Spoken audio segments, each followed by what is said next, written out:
ஜல்லிக்கட்டு குறித்து கருத்து தெரிவித்த நடிகர் விஷாலை கண்டித்து மதுரையில் நூதன முறையில் ஆர்ப்பாட்டம் நடைபெற்றது. தமிழர்களின் வீர விளையாட்டான ஜல்லிக்கட்டு குறித்து நடிகர் விஷால் தெரிவித்த கருத்து தமிழகம் முழுவதும் பெரும் சர்ச்சையை ஏற்படுத்தியுள்ளது. தமிழகம் முழுவதும் நடிகர் விஷாலுக்கு எதிராக போராட்டங்கள் நடைபெற்று வருகின்றன. மதுரையில் ஜல்லிக்கட்டு மாடுபிடி வீரர்கள், மாடு வளர்ப்போர் மற்றும் ஜல்லிக்கட்டு ஆர்வலர்கள் ஒன்றிணைந்து போராட்டத்தில் ஈடுபட்டனர். இந்த போராட்டத்தின் போது நடிகர் விஷாலின் உருவ பொம்மையை பாடை கட்டி கொண்டு வரப்பட்டு அவருக்கு எதிராக கோஷங்கள் எழுப்பப்பட்டு இந்த போராட்டம் நடைபெற்றது.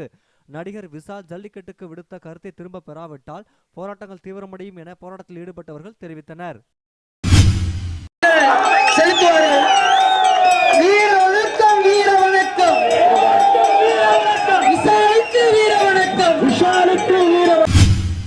நடிகர் விஷால் அவர்கள் ஜல்லிக்கட்டின்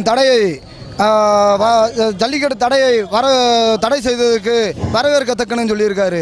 ஆனால் ஜல்லிக்கட்டு தடைன்றது ஒரு தெலுங்கை வந்து ஒரு ஜல்லிக்கட்டு தடையை வந்து தமிழ் நடிகர்னு சொல்லி தமிழ்நாட்டு காசை வாங்கி திங்கிற நாய்க்கு இவ்வளோ திமுறா.